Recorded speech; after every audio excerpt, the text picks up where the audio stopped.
Bonjour à tous et bienvenue sur l'atelier du moustique. Alors, je vous avais fait une vidéo il n'y a pas si longtemps sur tous les objets du quotidien qu'on avait remplacés par du lavable. Et je vous avais expliqué que je pêchais encore un petit peu sur les éponges lavables parce que je ne suis pas super douée en tricot, je suis nulle en crochet, je ne sais pas du tout faire. Les tawashi, j'aimais bien, mais le problème c'est que j'ai pas de t-shirt extensible à la maison et surtout pas de t-shirt à sacrifier. Donc j'étais un peu embêtée. Et puis il y a eu mon chien qui a décidé que le plaid que maman m'avait fait depuis un moment déjà n'était pas joli et il l'a complètement détruit. Donc je me suis retrouvée avec deux cajots pleins de laine, donc de la fausse laine. Ce que j'appelle de la fausse laine, c'est, vous savez, cette laine, enfin, je sais même pas, c'est de l'acrylique je crois. Donc qui permet, qui est résistante, qui passe au lavage, qui ne rétrécit pas, qui ne s'abîme pas. Et j'ai décidé de faire des petits trucs avec.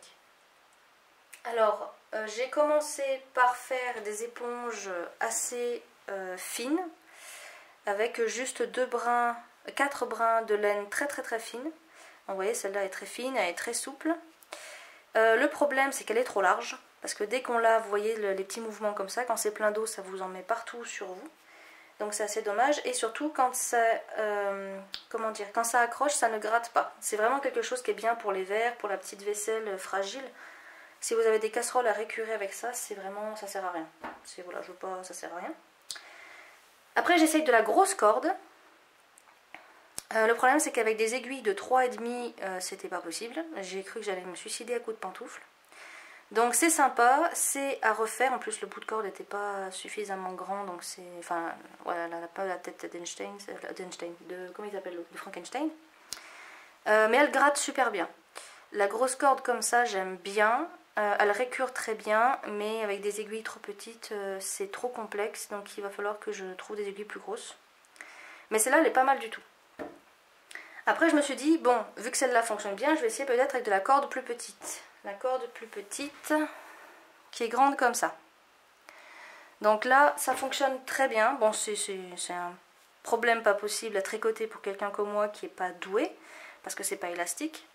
Donc j'ai mis des plombes à le faire, je crois que celle-là j'ai mis 5 jours à la faire. Donc toujours le même point, moi je m'embête pas, c'est le seul point que je sais faire, c'est le point endroit. Donc voilà, c'est tout fait en point endroit. Les aiguilles de 3,5. Et voilà, ceci ça donne un truc... je sais plus comment ça s'appelle, vous savez, les petits trucs qui grattent vert là, ça remplace très bien. Ça fait exactement le même boulot. Je trouve que ça récure même un petit peu mieux que ça, à la limite. C'est vraiment pas mal. Le problème, c'est que ça ne mousse pas. Je sais pas pourquoi, j'utilise pourtant des savons que je fais maison, donc ils moussent très bien, mais ça, je sais pas, ça marche pas, ça garde pas la mousse, donc c'est un peu embêtant. Mais mis à part ça, c'est quand même un super truc. Donc ça, c'est les éponges avec lesquelles j'ai commencé.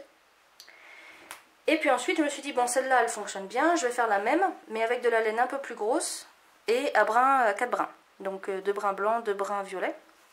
Pareil, les mêmes aiguilles, le même point. Sont un peu plus épaisses, donc beaucoup moins souples. Ça fonctionne comme celle-ci exactement très bien sur la vaisselle, le verre, les assiettes, les choses comme ça, qu'il n'y a pas besoin de gratter. Dès qu'il y a besoin de gratter, ça ne sert absolument à rien, ça ne gratte pas, ça n'enlève pas, donc là j'ai besoin de la brosse. Parce que j'ai une brosse à poignet, vous savez, pour enlever les choses, voilà, là j'en ai besoin. Alors après je me suis dit, pourquoi pas mélanger les deux. Celle-là elle gratte, elle mousse pas, celle-là elle mousse mais elle gratte pas.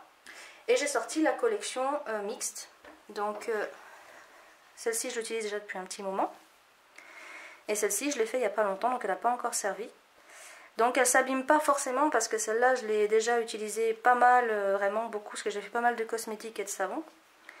Elle est déjà passée à la machine et vous voyez, ça, mis à part qu'elle s'est un peu rétractée, ça va quand même. Alors ces éponges-là, je les adore. Parce que non seulement elles moussent très bien, mais elles grattent très bien. Elles sont épaisses, mais elles sont pas trop larges. Franchement, c'est ce que je préfère. Je pense que je vais faire que ça.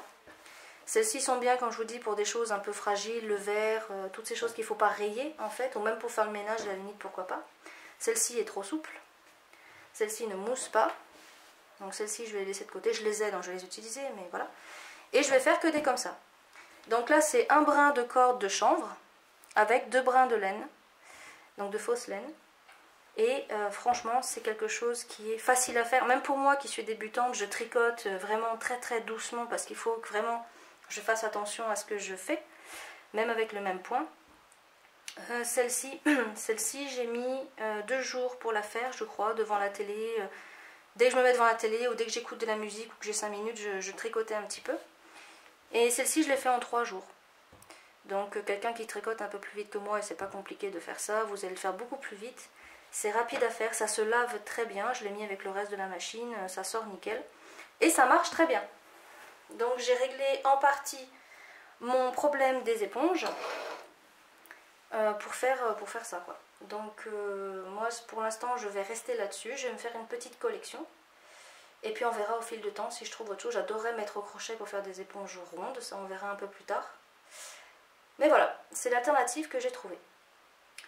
Donc je sais pas ce que vous en pensez et puis ce que vous utilisez, si vous avez des petites techniques ou des choses, peut-être des matières autres que la laine et la corde. Si vous avez testé d'autres choses, je suis preneuse.